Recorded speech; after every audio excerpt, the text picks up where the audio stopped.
Doc, this is 4 games in a row where you guys have been up at least 18 in the first half. Yeah. What do you kind of make of the starts that you guys are getting off to, both offensively and defensively? Yeah, I like them. I mean, our energy's good. Our defense is, again, it's our defense. You know, our offense has been great.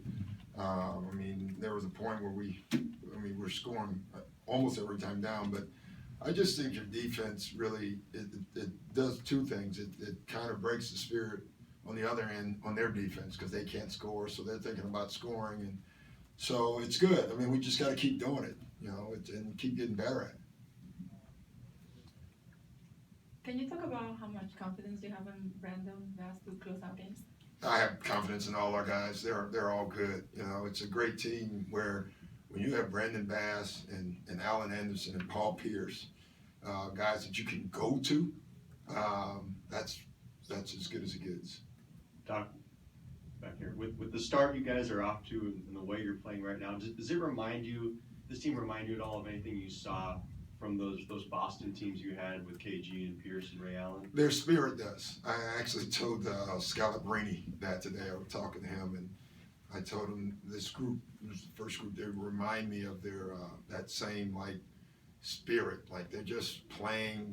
It's really a no nonsense group. You know, they get along. They understand their roles. They buy into it.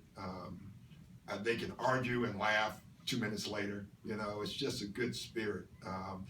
And they get upset when the other team scores.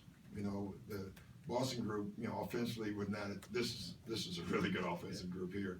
But both groups don't like when the other team score, and that's a nice thing to see. You talked before the game about the two 5-man groups playing so much together. Could that be a reason why the defense is so consistent across the two games? It could be. You know, I don't think it is, but it could be because they do have continuity. They kind of know each other. When you put like Blake or DJ in with that group, you do have to change things a little bit. The second group, you know, they switch 1 through 4. You know, when you go bigger, they don't switch as much. So you do make some changes, but I think they just are both locked in on defensive end. And I think, you know, so I think anyone can play with either group. Allen hadn't played all season before today, but it seems like every time somebody makes a play on the court. He's the best teammate in the world, literally. He's amazing. Whether he plays or not, he's the first guy to someone. He recognizes when a guy is out on the floor. If he's struggling mentally, he goes to him. He's a truth teller. Reminds me a lot of Ty Lue, you know, when I coached him for 10 games. I got fired after that, so. But, so you're 8 games in now. yeah, exactly. I got 2 left. You know, but it does. He reminds me a lot of that, where he can tell you the brutal, honest truth, and the guys perceive it. I think that's a gift. Hey, Doc, I know you're only 8 games into the season, and the knock on this team the last couple of years is that you guys didn't have the killer instinct to put teams away.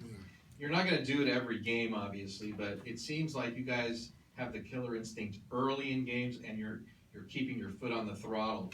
Is that a big difference in this year's team? Yeah, I think that's an area we have to grow in. I mean, clearly we've had leads in the past, and it'll happen again this year. At some point, it just happens anyway in our league, but we did it a lot in the past, and right now when we get a lead, it seems like they want to run it up more. And they they just stay disciplined. They don't start, you know, going to, you know, the Showtime stuff. You know, they get the Showtime stuff just from playing solid, you know, and I think that's good for us. I hope we can continue to do it. Doc, with the lead, with your record now, it seems like you guys are not chasing other teams to overtake them, but yet you're the forerunner. What does it feel like to be a forerunner early in the season and to do what you're doing today? You know, man, I really don't know our record. How many games have we played? All right, so I know our record. I don't pay much attention to it. You know, my whole thing is getting better and pushing guys to stay consistent when you are good. So I get all the other stuff because it always going to play out and it's going to take care of itself. But it takes care of itself if you do your job. And as a group, we're doing our jobs. Doc, I know you addressed it before the game, but almost every NBA coach has been asked about it and talked about the election last night. Protests outside this arena last night during the game. Can you just update? Well, we have a your right to thoughts on- protest, and there's nothing wrong. That's the American way. Like, protest is a good thing. The election didn't go the way I wanted it to go. I said that. I personally know Donald Trump. I've golfed with him and I know him, and I don't think there's anyone who runs for president that wants to do bad. I really don't. So, he won, and my take on it, let's give him a chance and see what he can do. That's the only way anyway now. So let's go with that. You still have a right for your voice to be heard. Like I said before, voting is really important, and I think that lesson was learned here. But I do sympathize with some of the people that didn't vote because they feel like their voice is not being heard. And I grew up in the inner city, and a lot of things have not changed. And my parents voted every year, so we have to figure out a way to improve our country. And we have to figure out a way, for me, if you know me, to educate our kids. And the way we've done that has not worked, clearly. And so if it keeps not working, there will be civil disobedience. You know that. And so we have to figure it out. But right now, we have a president in office who is terrific, and we have one coming in that has done nothing yet, and you got to give him a shot because he's going to be president. That's a guarantee. And so to me, let's see if the Congress and the Senate can actually work together. They're all the same party. If they can't, in 2 years, go vote, and you can change it all. You really can, and I hope everyone hears that. I mean, voting is powerful. It really is. That's what we're going to have to exercise. Yeah, 2 more guys. Doc, yesterday, or whenever you guys played last night, you had said that you felt like Jamal was in a really good place. Yeah. Seemed like in the fourth quarter tonight, he wasn't in such a good place. He seemed pretty upset.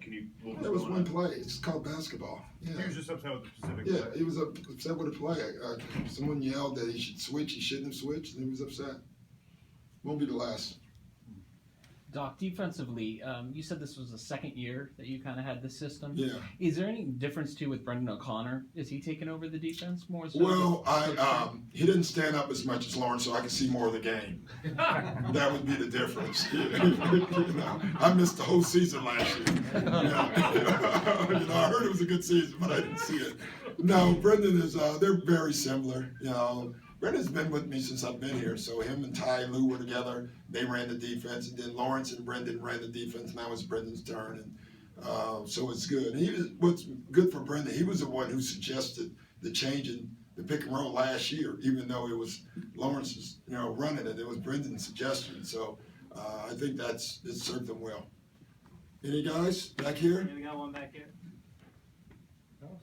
Hey Doc, RJ Ross from Long Beach State. We talked about earlier in the pregame about your defense. Your defense is leading in field goal percentage. So how do you, in a game that you guys dominated in every facet, how do you keep your players focused and making sure that you get the best out of them possession after possession? Well, that's a great question. If you have any suggestions, send them, because that's a hard one. It really is. It comes from within. My favorite play tonight was late, right before the starters went out. I want to say somebody made a three, and Blake was supposed to get out there, and you could visually see he was upset. He was even upset on the next play that he allowed the three. So I think they're pushing themselves, on that. It's hard when you have a lead like that, but I would rather have that problem, I'd say that, than not have that problem. Thank you, guys. Be safe out there.